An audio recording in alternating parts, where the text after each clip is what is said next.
ಊಟ ಮಾಡಕ್ಕೆಲ್ಲ ಇವ್ರು ಪರ್ಮಿಷನ್ ಕೇಳಬೇಕಾ, ನಾವು ಊಟ ಮಾಡಕ್ಕೆ ಏನು ಅಂತ ಒಂದು ರಾಜಣ್ಣ ಅವ್ರ ಪ್ರಶ್ನೆ. ಈಗ ರಾಜಣ್ಣರು ಹಿರಿಯರಿದ್ದಾರೆ, ಅವ್ರ ಬಗ್ಗೆ ನಾನು ಹೇಳಕ್ಕೆ ಹೋದರೆ ಸರಿ ಆಗಲ್ಲ. ಹಿಂದನೇ ಹೇಳಿದ್ದೀನಿ, ಹಿರಿಯರ ಮಾರ್ಗದರ್ಶನ ನಾವು ಮಾತಾಡಿದ್ರೆ ಚೆನ್ನಾಗಿ ಕಾಣಲ್ಲ. ಅವ್ರು ಅಂಥವೆಲ್ಲ ಮಾತಾಡಬಾರ್ದು. ಹೈಕಮಾಂಡ್ ಬೇಡ ಅಂದರೆ ಮುಗಿತಲ್ಲಿ. ಹೈಕಮಾಂಡ್ ಇಲ್ದಂಗೆ ನಾನು ನಿಂದು ನಡೀತದ?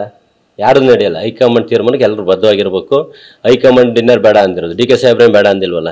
ಹೈಕಮಾಂಡ್ ಹೋಗಿ ಕೇಳಲಿ, ಇವ್ರನ್ನ ಕೇಳಿದ್ರೆ ನನ್ನನ್ನು ಕೇಳಿದ್ರೆ. ಈಗ ಡಿ ಕೆ ಶಿವಕುಮಾರ್ ಬೆಂಬಲಕ್ಕೆ ಎಷ್ಟು ಜನ ಶಾಸಕರು? 139 ಜನ ಕಾಂಗ್ರೆಸ್ಸಿಗೆ ಬೆಂಬಲವಾಗಿದ್ದೀವಿ. ಪೂಜೆ ಬೇರೆ ಮಾಡಿಸಿದಾರೆ ಸರ್, ಮೊನ್ನೆ ಶತ್ರು ಸಂಹಾರ ಮಾಡಿಸಿದಾರೆ ಸರ್. ಇಲ್ಲ, ಪೂಜೆ ಪುನಸ್ಕಾರ ನಾನು ದಿನ ಮಾಡ್ತೀನಿ. ನಾನು ದೈವ ಭಕ್ತನೇ, ನಿಮಗೂ ಗೊತ್ತಿದೆ. ಮಾಡಿದ್ರಿ ಸರ್ ಆ ಶತ್ರು ಸಂಹಾರ ಇಲ್ಲ. ನಮ್ಮ ಒಳ್ಳೆತಿಗಾಸಿಗೆ ನಾವು ಪೂಜೆ ಮಾಡೋ ತಪ್ಪೇನಿದೆ?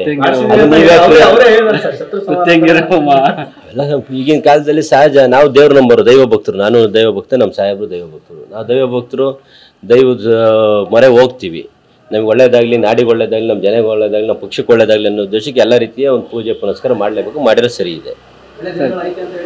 ಪವರ್ ಶೇರಿಂಗ್ ವಿಚಾರದಲ್ಲಿ ಅದು ಹೈಕಮಾಂಡ್ ಸೂತ್ರ, ಯಾಕಂದ್ರೆ ಅದು ತುಂಬ ಚರ್ಚೆ ಆಗ್ತಿದೆ. ಅದು ಆಗಿದೆಯಾ? ಯಾವುದೂ ಇಲ್ಲ. ಹೈಕಮಾಂಡ್ ಯಾವಾಗ ಏನು ತೀರ್ಮಾನ ತಗೊಳ್ತೆ ಅದಕ್ಕೆ ಬದ್ಧ ಅಷ್ಟೇ. ಯಾವುದೆಲ್ಲ ಸಿ ಎಂ ಆಗ್ತಾರೆ ಸರ್? ಹೇಳಿದ್ನಲ್ಲ, ಹಾಗೆ ಆಗ್ತಾರೆ. ಅದಕ್ಕೆ ಮತ್ತೆ ಬದಲಾವಣೆ ಮತ್ತು ಸ್ಟೇಟ್ಮೆಂಟ್ ಹಿಂದಕ್ಕೆ ತಗೊಳ್ಳೋ ಮಾತಿಲ್ಲ. ನಾನು ಮುಂಚೆ ಹೇಳಿದ್ದೀನಿ, ಈಗಲೂ ಹೇಳಿದ್ದೀನಿ, ಅವ್ರು ಮುಖ್ಯಮಂತ್ರಿ ಆಗ್ತಾರೆ. ಜ್ಯೋತಿಷಿ ಬೇರೆ ಹೇಳಿದಾರೆ ಸರ್, ಒಳ್ಳೆ ದಿನಗಳು ಐತಿ ಅಂತ. ಒಳ್ಳೆ ದಿನಗಳಿದೆ, ಕಷ್ಟಪಟ್ಟರೆ ಒಳ್ಳೆ ದಿನ ಇದ್ದೇ ಇರುತ್ತೆ. ಈಗ ಅವ್ರು ಕಷ್ಟಪಟ್ಟಿದ್ದಕ್ಕೆಲ್ಲ ಮೊನ್ನೆ 3ಕ್ಕೆ 3 ನೀವ್ಯಾರು ಮೀಡಿಯಾದವ್ರು ಗೆಸ್ಟ್ ಮಾಡಿದ್ರಾ?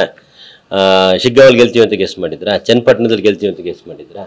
ಅದ್ರಲ್ಲಿ ಹೆಂಗೆ ಗೆಲ್ಸ್ಕೊಂಬಂದ್ರು? ಅದು ನಮ್ಮ ಚಾಣಕ್ಯ ತಂತ್ರ. ಯಾರ್ದು? ನಮ್ಮ ಡಿ ಕೆ ಶಿವಕುಮಾರ್ ಸಾಹೇಬರು. ಅವನ್ನೆಲ್ಲ ಹೈಕಮಾಂಡ್ ಗಮನಿಸ್ತಾ ಇದೆ. ನಾವೆಲ್ಲ ಚರ್ಚೆ ಮಾಡೋದ್ರಿಂದ ಉಪಯೋಗ ಆಗಲ್ಲ. ಹೈಕಮಾಂಡ್ ಗಮನದಲ್ಲಿದೆ. ಹೈಕಮಾಂಡ್ ಏನು ಮಾಡಬೇಕು ತೀರ್ಮಾನ ತಗೊಳುತ್ತೆ. ಆ ತೀರ್ಮಾನಕ್ಕೆ ನಾವೆಲ್ಲ ಬದ್ಧವಾಗಿರ್ತೀವಿ. ಜಾತಿ ಗಣತಿ ಸರ್, ಇವಾಗ 14ಕ್ಕೆ ದಾವಣಗೆರೆಯಲ್ಲಿ ಅನೌನ್ಸ್ ಮಾಡಿದ್ದಾರೆ ಸಿಎಂ, ನಾನು ಮಾಡೇ ಮಾಡ್ತೀನಿ ಅಂತ ಹೇಳಿ. ಜಾತಿ ಗಣತಿ ವಿಷಯ ಬರಲಿ, ಅವ್ರೇನು ಅನೌನ್ಸ್ ಮಾಡಿದ್ರೆ ಮಾತ್ರ. ನೀ ಹಿಂದೆ ಹೇಳಿದ್ದೀವಿ, ನಮ್ಮನೆಗೆ ಯಾರು ಬಂದು ಜಾತಿ ಗಣತಿ ಮಾಡಿಲ್ಲ. ನಿಮ್ಮನೆಗೆ ಯಾರು ಬಂದು ನೀವು ಹೇಳ್ಬಿಡ್ರಿ, ಮೀಡಿಯಾದವರು ಯಾರು ಬಂದಿದ್ದಾರಾ? ಬರ್ದ ಜಾತಿ ಗಣತಿ ಆಗಿರಲ್ಲ. ಅದು ಏನಾಗಿದೆ ಅನ್ನೋದು ನೋಡೋಣ. ನಮ್ಮ ಸಮುದಾಯದ ಅಧ್ಯಕ್ಷರಿದ್ದಾರೆ ಶ್ರೀರಂಗಪ್ಪಾಜಿ ಅವರು. ಅವ್ರು ಏನು ತೀರ್ಮಾನ ತಂದ್ರೆ ಅದಕ್ಕೆ ನಾವೆಲ್ಲ ಬದ್ಧವಾಗಿರ್ತೀವಿ. ಆರೋಗ್ಯ ಹೋಗಿದ್ದಾರೆ ಸರ್ ನೀವು? ವಿಚಾರ ಮಾಡಿ ನಾಳೆ ಹೋಗ್ತಾ ಇದ್ದೀನಿ. ನಾಳೆ ಹೋಗ್ತಾರೆ. ಹೇಗಿದೆ ಸರ್ ಆರೋಗ್ಯ? ಚೆನ್ನಾಗಿದೆ, ಚೆನ್ನಾಗಿದೆ. 3 ವರ್ಷ ಆರಾಮಾಗಿ ಇರ್ತಾರೆ.